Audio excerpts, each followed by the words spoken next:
I'm going to call the 11th of September, 2023 special public board meeting to order. And I'm going to begin by acknowledging that this meeting is taking place on unceded Algonquin homelands. And I would like to thank the Algonquin Nation for hosting this meeting on their land. And I'm going to look to Trustee Scott for our in-camera report.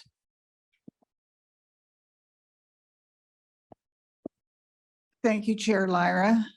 The board met in camera this evening to consider legal opinions and reports and recommends as follows. And I don't have the text of the motion.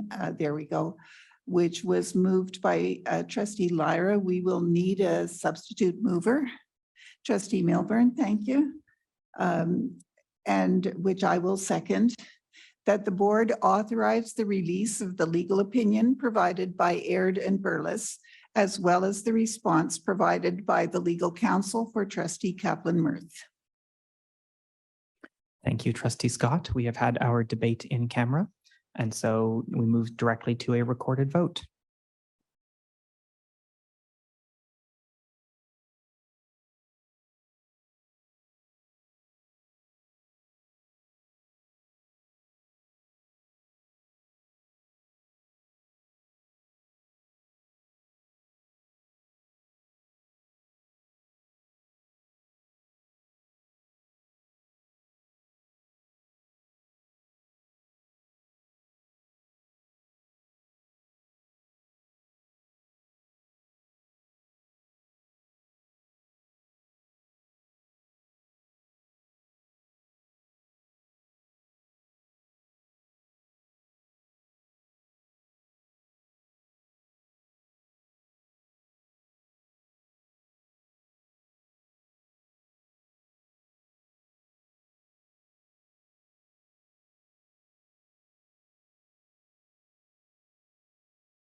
Madam Chair, Yes. I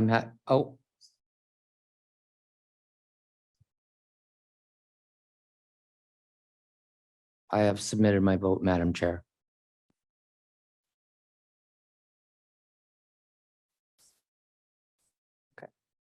Trustee Presley? Okay.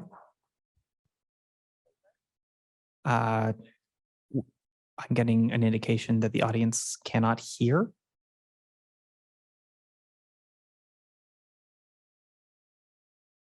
We're going to take a recess while we make sure that the audience can hear.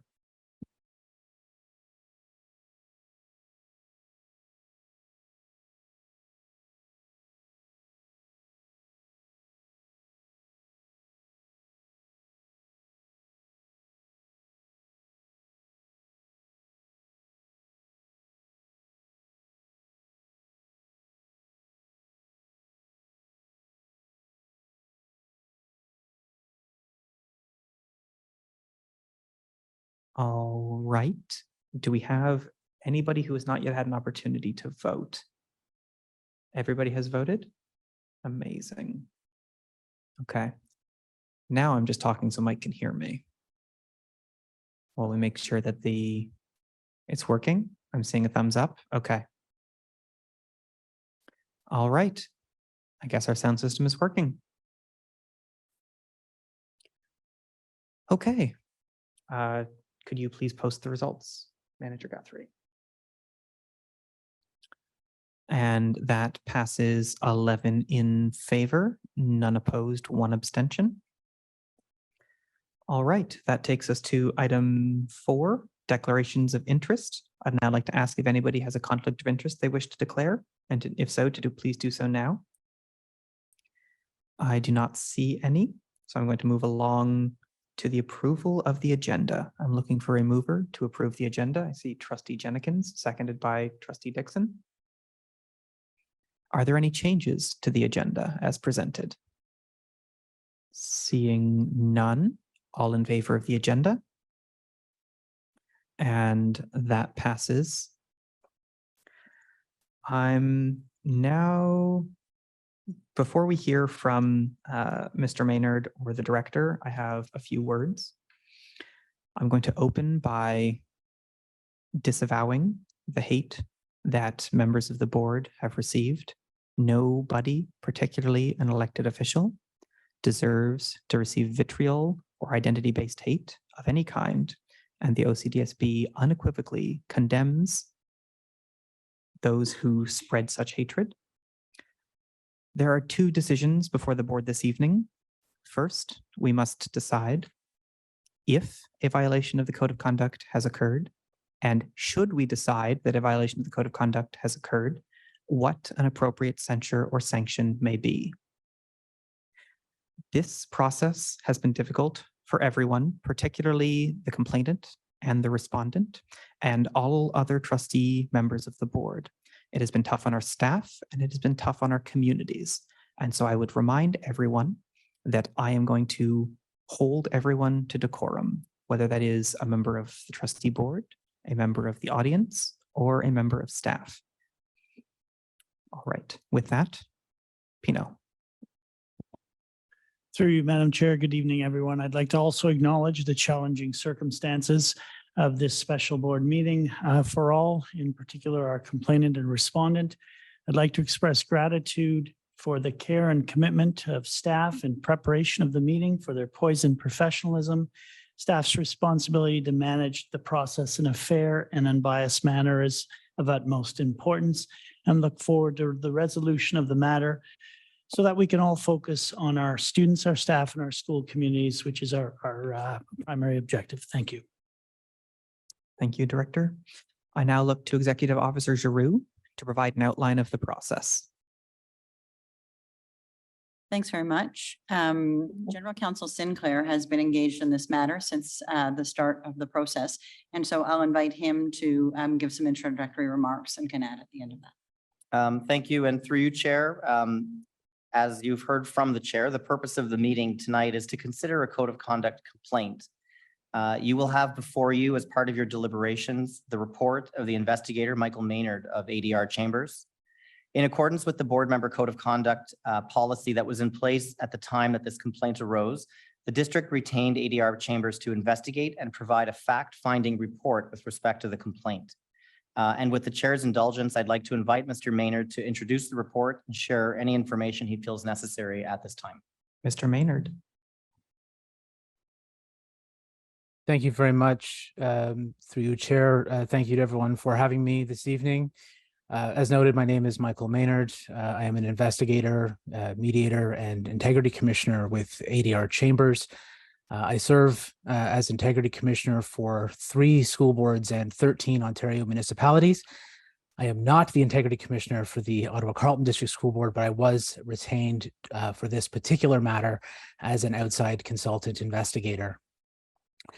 As noted, I've produced a report, is a fact-finding report, which was produced in line with the very limited scope or the very limited mandate that was applicable in your rules at the time, at all material times of the incidents that were being investigated, as well as throughout the period of my appointment. I commenced the investigation in May and closed it, or sorry, in March rather, and closed it in May by providing a report to the parties in draft form and then in final form as well. The report essentially is structured to provide some context and background. Then a significant portion of the report throughout the middle section is providing the positions and evidence of the parties. And finally, down after section 5, I provide my analysis and factual findings. That's on page 21. Those are my limited factual findings. And again, those were made in line with the mandate that I had, which was to limit my findings to what are the facts of this case and to provide no opinion as to whether the code was breached. So I was very careful in this report to not provide any opinion as to whether or not the code was breached or whether I found any of the conduct to be in line with, rather I should say, I didn't use language in the report that would sort of suggest whether or not I believe the code is applicable in this case. That is entirely up to the board to decide at this point. I really have nothing to add by way of a summary of the report. Everything that I have to say about this matter is contained in the report itself, which I believe speaks for itself. Thank you. Thank you, Mr. Maynard. Are there any questions for Mr. Maynard, which are questions of clarification?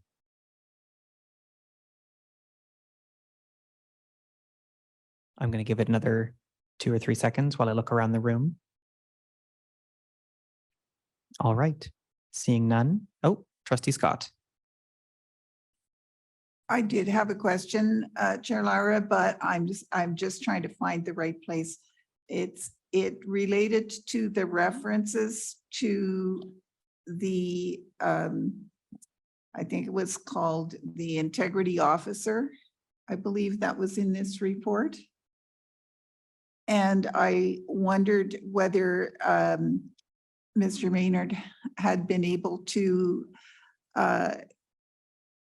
obtain any clarity as to what the role of that integrity officer, I think probably it was intended to be the integrity advisor, had been, in terms of whether that had committed to some kind of effort to find an informal resolution to the complaint, or whether it was something else. Mr. Maynard? Yes, thank you, through you, Chair. I didn't go down that road to try to sort of discover what the staff positions are, what's available. I felt that was beyond what I was being asked to do. And it was something that I think I noted just for context and sort of background, like for procedural reasons.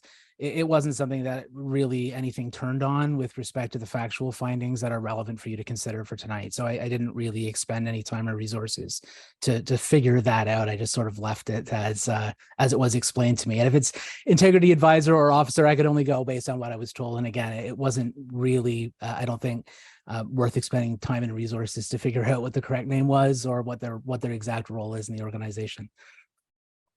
Thank you for the clarification. My pleasure. Thank you, Trustee Scott. Seeing no further questions, thank you, Mr. Maynard.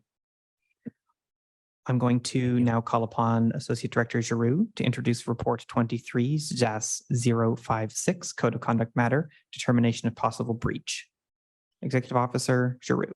General Counsel Sinclair will start, and then I'll add in at the end. Thank you. And through you, Chair. As you heard from Mr. Maynard a moment ago, the report that he provided sets out the findings of fact related to the complaint. These are the only facts on which trustees are permitted to rely on when deliberating and making a decision this evening. I strongly urge you all to avoid relying on any extrinsic evidence other than the facts set out in Mr. Maynard's report.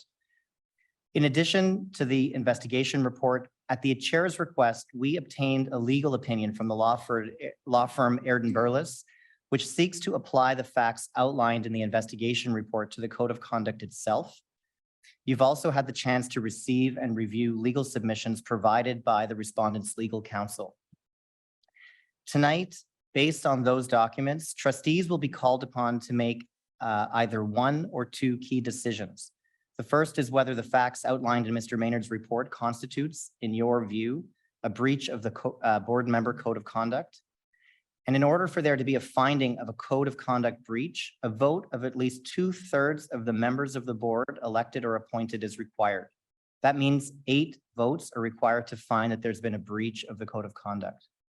If that occurs, the board must then turn its mind to the appropriate measure of sanction.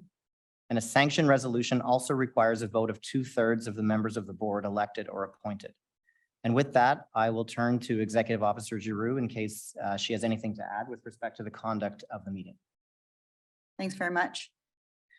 This is the first formal code of conduct complaint which has come before this board. And it's an unusual process in that we are working under previous policy, even though this board has adopted a new policy that happened during the process.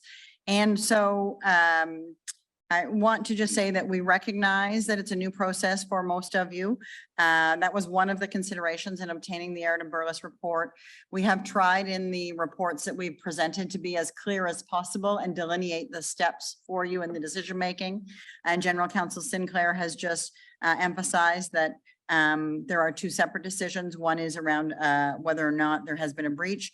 And should the board decide that, then there's a question about whether the board chooses to apply sanctions, if any.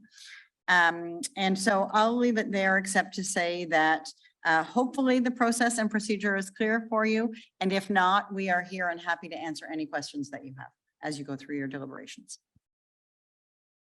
Thank you, Executive Officer Giroux. Trustee Aziz. Thank you, Chair. I will, oh, I see the timer. Wonderful. Thank you, Chair. And thank you to staff for answering our questions this evening. As you mentioned, it's the first formal code of conduct that has come to this board. And so your patience has been much appreciated. For that, on that note of patience, as a new trustee, there are a number of what I'm sure, staff have heard a million times in terms of questions that require patience and grace. And I'm incredibly grateful for their patience and grace. 3/4 of this board is new to this role. And the patience and grace that we have been extended in adopting this new role, I'm concerned was not extended in this code of conduct complaint. And these are the reasons I'm really concerned that this has come all the way to us in this format.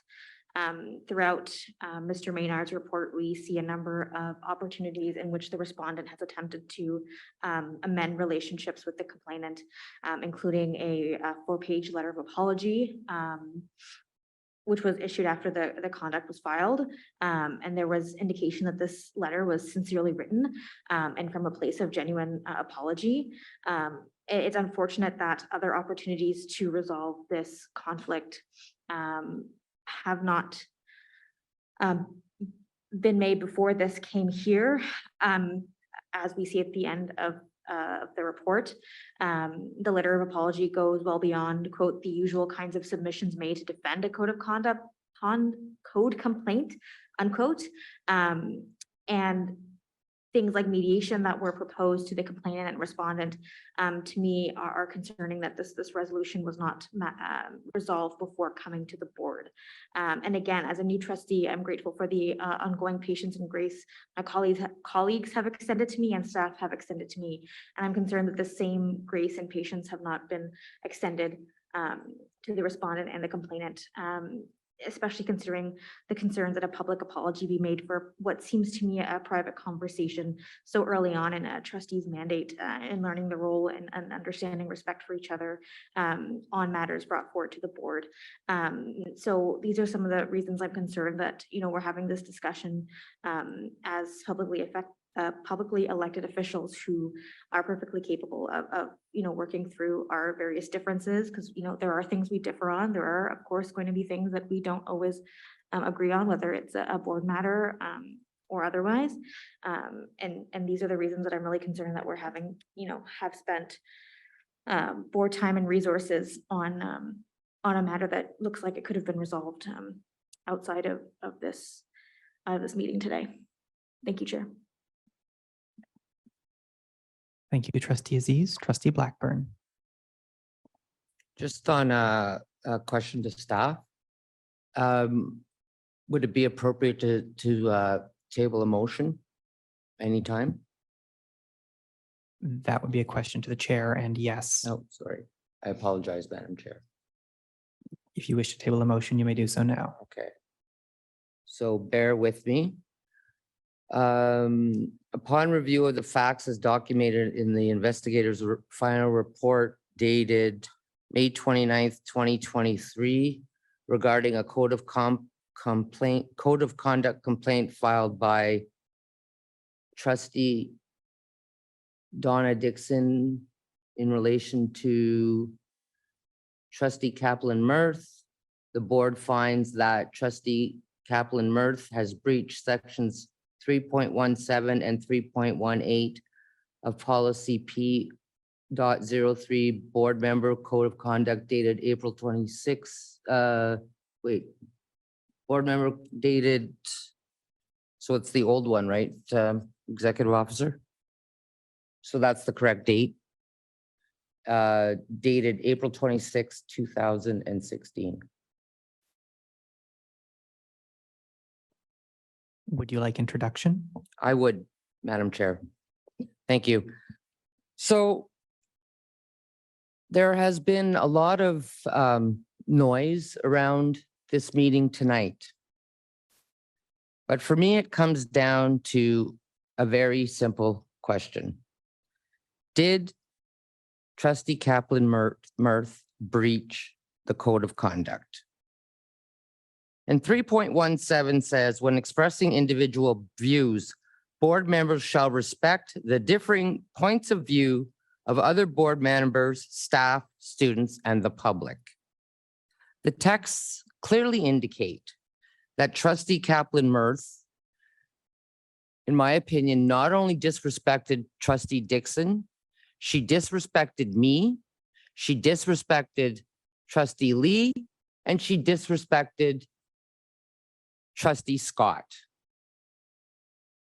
I found it quite disturbing in particular that she went after Trustee Scott, a woman I have known for 13 years now, a woman who has served this district with distinction for over 25 years, my friends, 25 years. At that point, Trustee Kaplan Mirth did not even know Trustee Scott as I have known her. This to me is unacceptable. And while I don't know Trustee Lee for a very long time, what I do know thus far is he is a diligent rookie trustee who wants to do the very best for all children. And in addition to that, he's actually a really nice guy. And I'm honored to serve with both of them. I want to applaud Trustee Dixon's courage and conviction that the just thing be done. This has no doubt weighed on her heavily. This night has been a long time in coming, and she has persevered. She has persevered up until tonight, like she has persevered through the most unspeakable thing a mother could ever have to endure. And again, I am honored to work with her. I am honored to call her my friend. I am honored that she has spent time with me outside of this building and let me get to know her better. And I look forward to a great working relationship with her. Now, there has been much talk about an apology. Yeah, apologies are great. Apologies are words from time to time. We say we're sorry. But in my opinion, when those words are not backed up with actions, they are meaningless. When I was practicing social work, mediation was a very familiar process to me. Mediation only works when somebody is prepared to admit wrongdoing and make the changes necessary to change their behavior. And in my opinion, Trustee Kaplan Mirth has not made very many efforts to change her behavior.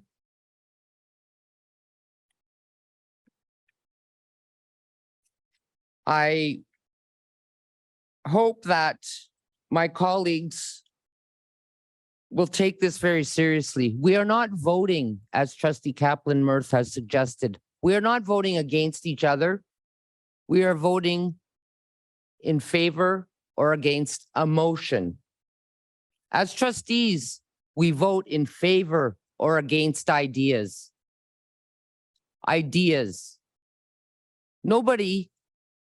People have put ideas in other people's heads about why and how I voted on something. They don't even know me. And if you look at my record, you would know why I voted. It had nothing to do with equity. I have been a supporter of social justice causes all my life from a very young age, and I will continue to be that person. And I will no longer tolerate my reputation being disparaged by any member of this board. Thank you. Thank you, Trustee Blackburn. Trustee Milburn. As a My new tru- apologies. We need a seconder for the motion. Is anybody willing to second Trustee Blackburn's motion? I see Trustee Dixon. Trustee Milburn. As a new trustee, something that really stuck out to me in the investigator report was on the last page. And it said, "It is plainly unfortunate that this matter came to this point. It seems there could be ample opportunity to attempt an earlier informal resolution, but the circumstances of miscommunication and misunderstanding conspired against. I assign no blame for this. As per the legal opinion, there was a breach of the code of conduct. As per the legal opinion, it is also recommended that there are no sanctions should be applied. But it also very, very clearly states it is unfortunate that we are here. We are trustees for our school board district. In school, even in early grades, students are taught how to use their words to resolve conflict. In my view, we should never have come to this point. It is evident that there has been hurt on both sides. To my trustee colleagues, I am so sorry. I believe frustrations and anger should never be taken out on individual trustees. To all my colleagues around the room, I'm going to call on each and every one of you, and I'm calling on myself. The bar for the level of respect has significantly increased after tonight. I've watched numerous instances that do not meet the level of respect that we are demanding now over the past year. We should all be looking to this incident and doing some self-reflection on how each and every one of us can do better as trustees. Most importantly, I want to apologize to my constituents. My focus should be on my community, and I'm pledging to you that here on forward, that will be my focus. This has been a distraction, and I am so sorry we are here. We should never have come to the point of spending $20,000 to have this code of conduct happen. In my view, it should have gone to mediation, and I can truly say that because of that, I am so sorry to everyone, to our community, and to who we serve. With that said, we are here to vote tonight on the code of conduct and the question that is in front of us. And as the legal opinion clearly stated, there was a breach in the code of conduct. With that said, I want to be clear that the board has now increased the level of respect that we are demanding from each and every one of us. I pledge that I am going to show respect given this definition, and I'm asking my colleagues, I am pleading with you, we can work together to do better, please. Thank you. Thank you, Trustee Milburn. Trustee Bell. Thank you very much.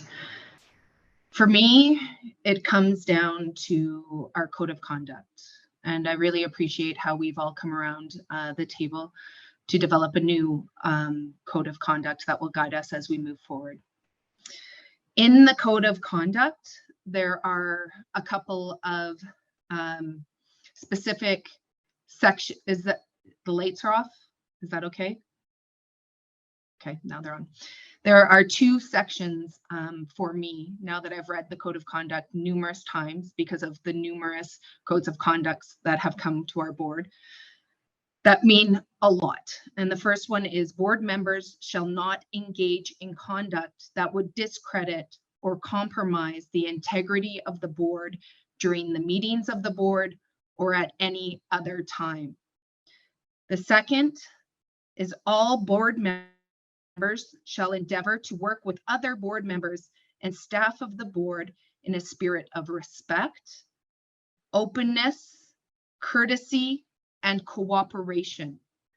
This process, this meeting tonight, does not meet the bar when we talk about those two sections. There should have been resolution a long time ago. And I am so sorry to everyone who has been involved in this, that they have had to continually sit with the amount of stress that they have. I really hope going forward, similar to Trustee Milburn and to Trustee Aziz, that we can move forward in a spirit of respect, openness, courtesy, and cooperation. And with our new code of conduct, that it will be used for the good to uphold the integrity of the board and not to harm the integrity of the board, as I believe this process has. Thank you. Thank you, Trustee Bell. Trustee Dixon.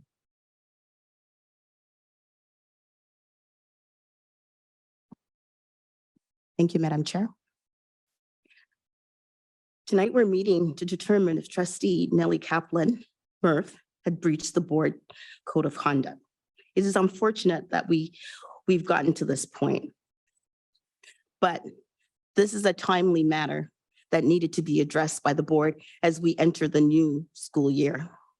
I wanted to start by stating that it is unacceptable that trustee Kathleen Murph had received a large amount of anti-Semitism and frankly disgusting messages over the past few months. The hate that trustee Kaplan has received is something that the board as a whole must condemn unequivocally.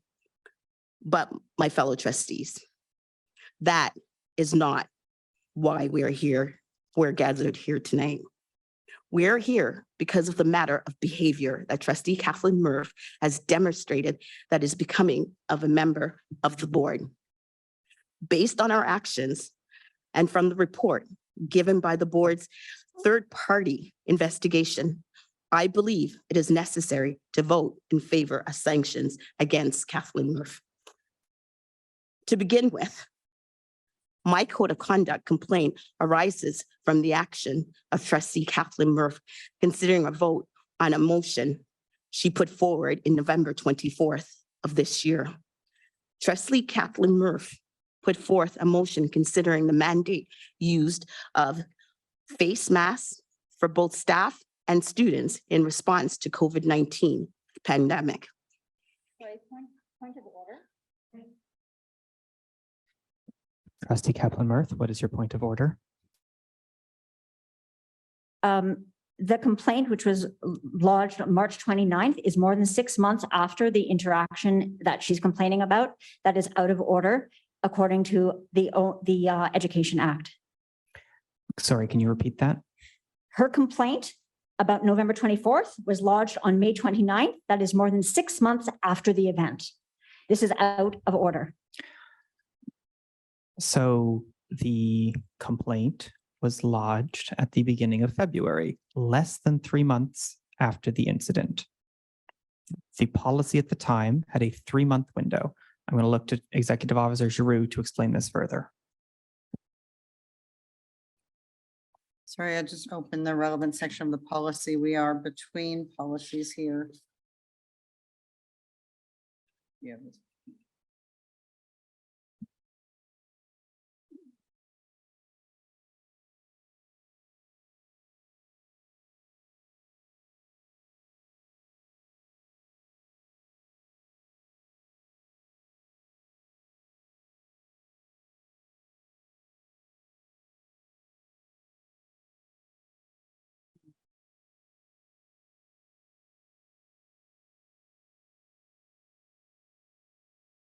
So the policy provision in this particular policy is that the first step is the board member with reasonable grounds brings the complaint forward to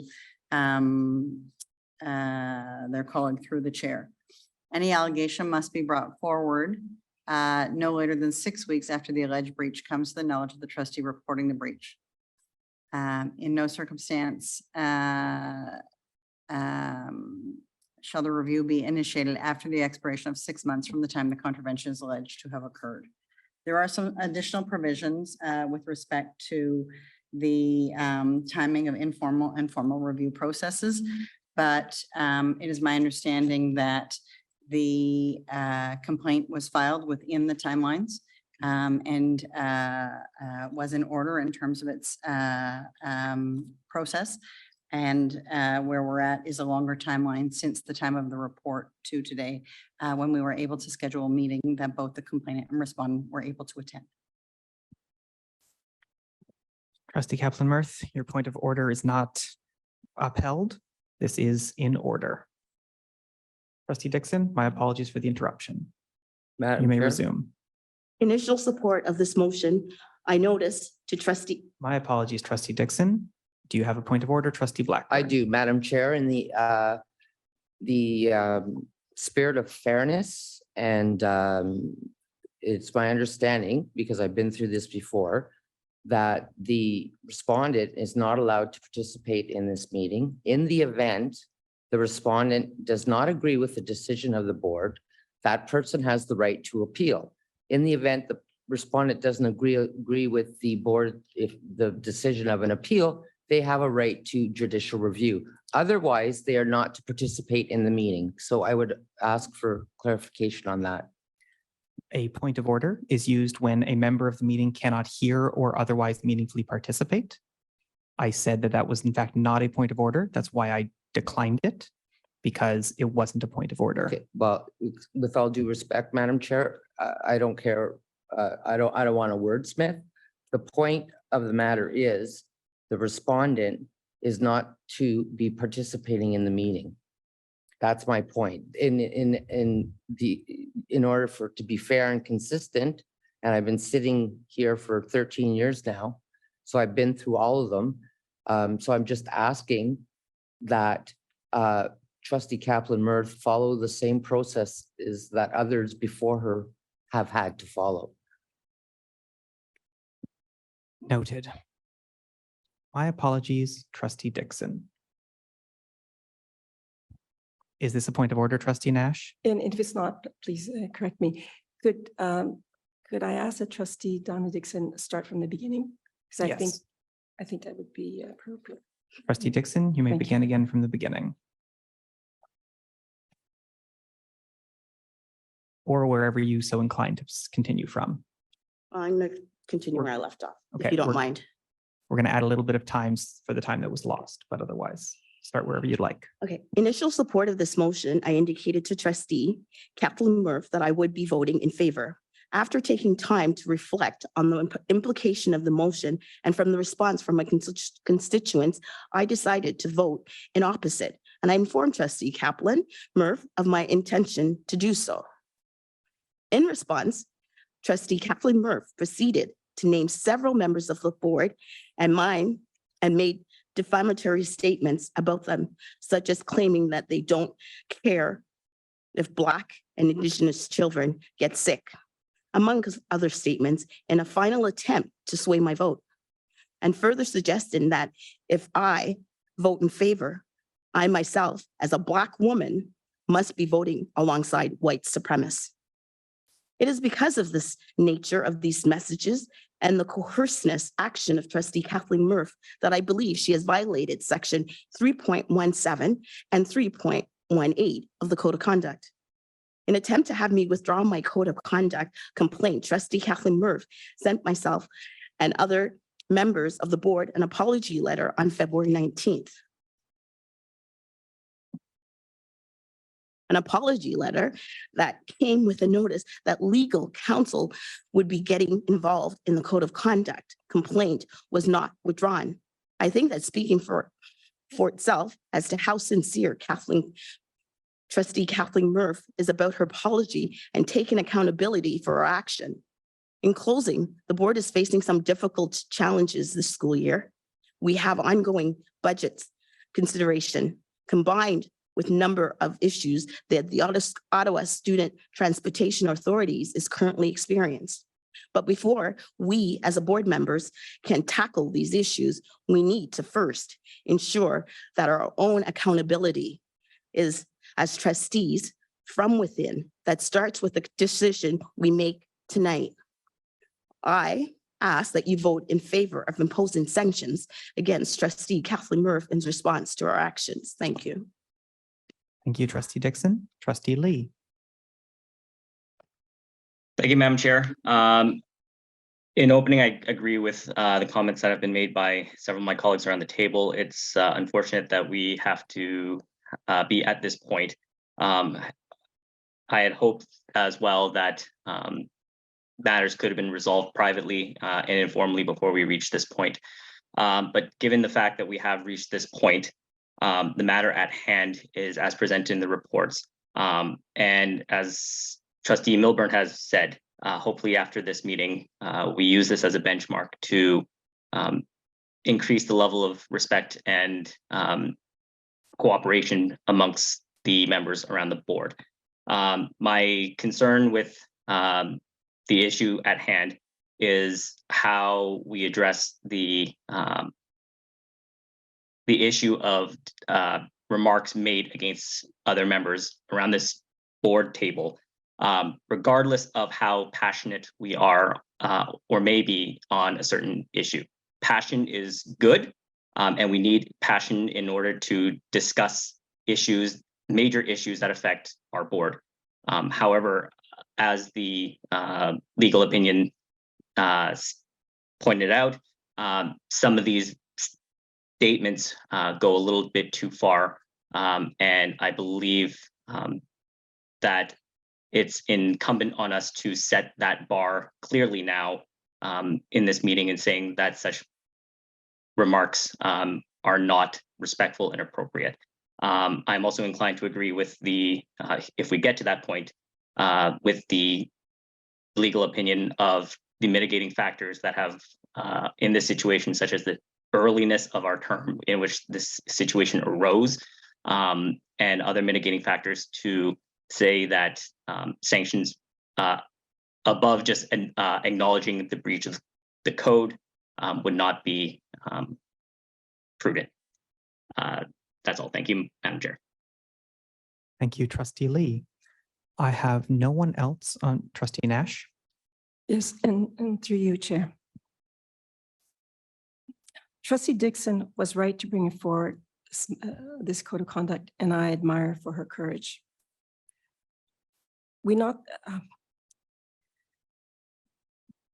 I have a lot of respect for Trustee Kathleen Murph. She is a Fulbright recipient. She's a Yale graduate. She's a respected daughter. She's set up clinics for access when there was no access to vaccine.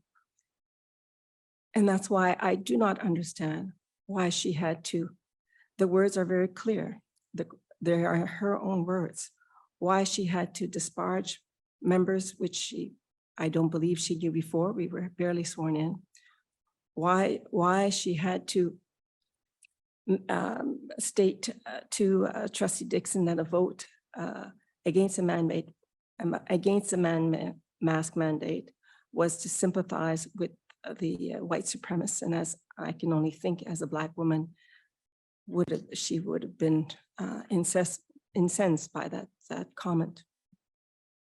There's also the comment that was made again in Trustee Kathleen Mertz's statement in her own words that she would not support, her exact comment was, "Don't talk to me about equity then." And with that statement, I infer that the fact that Trustee Dixon would not support Trustee Kathleen Mertz, that she would not support Trustee Dixon on other issues, regardless of their merit. I mean, the broader implication is that matters get decided before we have a public debate and make decision on all we need to make decision on all the information that's before us. It is now a public record what was said. I find it how we can justify that the code of conduct was not breached when by all indications, even by the report that we received, that it was. And so, as I say, it's been very difficult. And like what was mentioned before, going forward, we use this as a benchmark in terms of how we behave. But the words are there, and they're there for everyone outside to judge. And they were not appropriate, far from it. Thank you. Thank you, Trustee Nash. Seeing Trustee Scott. Thank you, Chair. It has already been said in this debate that this should never have got to this point. And I really believe that that is indeed true, because there are opportunities to resolve things early. I don't know if we will ever understand why it took so long to reach the point where a formal code of conduct complaint was seen to be necessary. That said, there is no denying the content of the text messages that are attached to the report that illustrate what was said, when it was said, how it was said in writing. That doesn't attach any tone of voice to it. It doesn't attach any facial expression to it. It's simply the words that were there that were there and written down. In my experience, when you are trying to persuade people to support a particular position, a motion, an argument, to treat it honestly and directly and argue the facts has always been the best way. I really don't see that it was necessary or frankly desirable to try to win a person over by disparaging their colleagues and disparaging them. That's not the best way to debate. It is contrary to the idea that we treat each other in a respectful way and engage in civil discourse. And so I think that it saddens me greatly to see this here, but I do believe that the code was breached. Thank you, Trustee Scott. Trustee Jenkins. Thank you, Chair Lyra. And thank you to my colleagues for expressing their opinions this evening. I have great admiration for Trustee Kaplan-Myrth and her credentials. I value science, I value education, and I admire her right to speak on behalf of those who can't speak for themselves or defend their right to freedom. However, based on the evidence, the complaint 3.17, when expressing individual views, board members shall respect different points of view of other board members, staff, students, and the public. And right there, board members shall respect the different points of views of other board members. And I believe that this was not expressed. And 3.18, board members shall at all times act with decorum and shall be respectful of other board members. And I believe she failed on both of those points. So I do believe that there was a breach of code of conduct, whether or not the sanctions we agree upon, but and it's sad that we are at this point because we have lots of work to do. As others have mentioned, we have a shortage of bus drivers. Our families are challenged getting their children to school. We have many things that we should be working on. So it is a sad day today that we are at this point, and I look forward to our next board meeting where we're discussing things that will bring forward student success and student mental health and wellness and staff. Thank you, Trustee Jenkins. Trustee Presley. Thank you, Chair, through you. It's been said many times this evening, this is difficult for everyone, and I extend my sincere apologies to Donna Dixon and to, Trustee Dixon and Trustee Kaplan-Myrth for what I can only imagine you've both been going through these past couple months. I read the report at least 15 times, and when this occurred, we were less than 20 days into term of new trustees. To my understanding, we hadn't been formally trained on a lot of the policies and procedures. If we look at the code as it simply is, yes, there was a breach. However, did Trustee Kaplan-Myrth understand what her roles and responsibilities were at that time? That's not my decision to make. However, I can't help but take that into consideration when moving forward. I think knowing what your role and responsibility is really important when representing your community. And I wonder that maybe there was a lack of training or opportunity provided to the new board in a matter like this. Now, I don't mean this on the fault of the staff by any means. They've been absolutely fantastic. But this meeting, this very contentious mass meeting, was the first meeting we all sat in. And I remember how nervous I felt and how awkward it felt. And I can only imagine the emotions running through everyone's heads. Speaking bluntly, after that meeting, I wanted to resign because the vitriol and the toxicity that I experienced was not something that I signed up for. I'm not decided on this. I'm having a really difficult time figuring out how I should vote. And I apologize to you both if I don't give you the outcome that you're looking for. I have a lot of personal issues to still sort through with this. And I'm hoping maybe we can get some more clarification, but I think there's a lot more that maybe we aren't touching on right now. Thank you. Thank you, Trustee Presley. Seeing as everyone has spoken to this item and we are at board, there are no further speakers to this item, which means I'm going to ask Manager Guthrie. Oh, sorry, Trustee Blackburn, you get wrap up. I do, Madam Chair. Thank you. So I'd like to thank all my colleagues for expressing their point of view. I find some of what's been said quite interesting. It is my opinion that nobody needs any training to know that saying the following is wrong. Blackburn doesn't care if Black and Indigenous children get sick. Scott doesn't care if children in poverty get sick.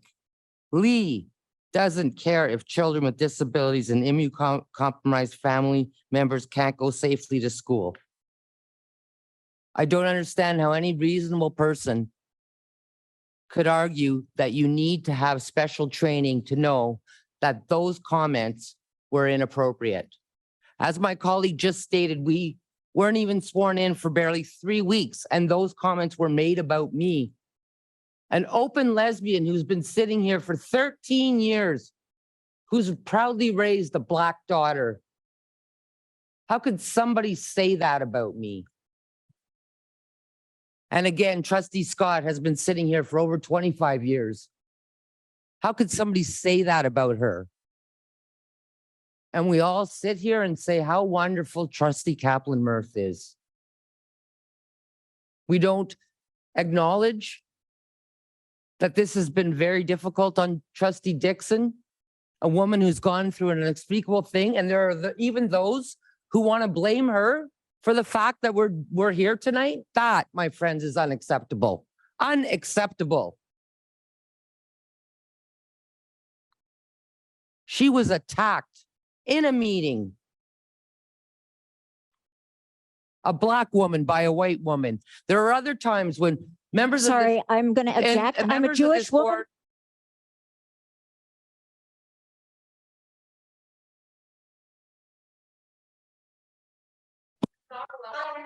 Everyone,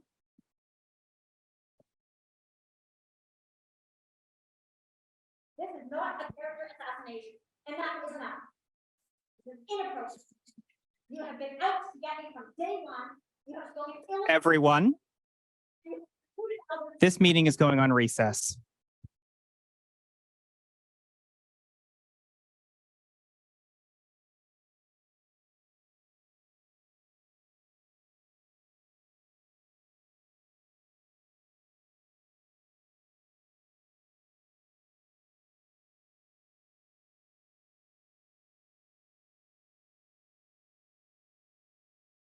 Can we get confirmation of Trustee Lee and Trustee Bell?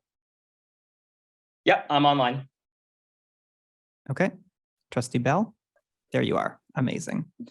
All right, I'm going to declare that wrap up is over and we're going to move directly to the vote. I have a point of order, Madam Chair. Trustee Blackburn? Thank you, Madam Chair. So through you, prior to you calling a recess, Trustee Kaplan Murth pointed at me and said, you have. Trustee Blackburn, this is not a point of order.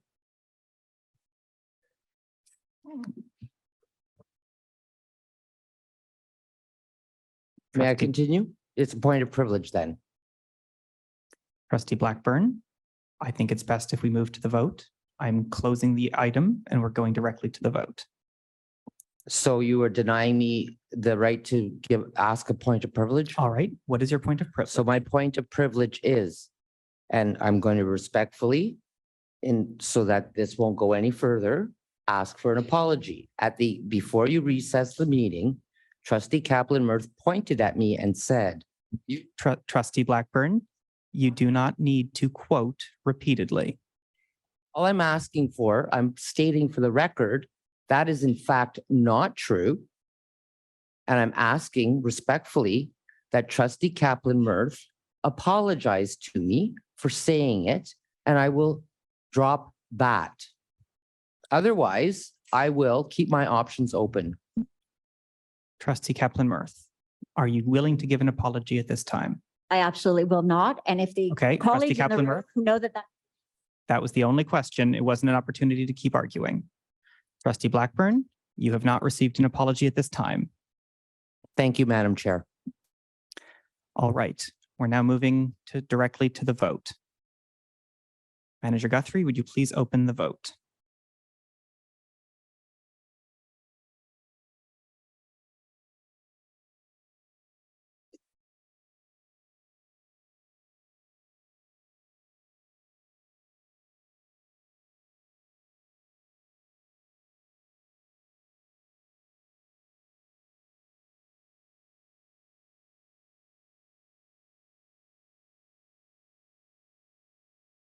All right, and the item is defeated.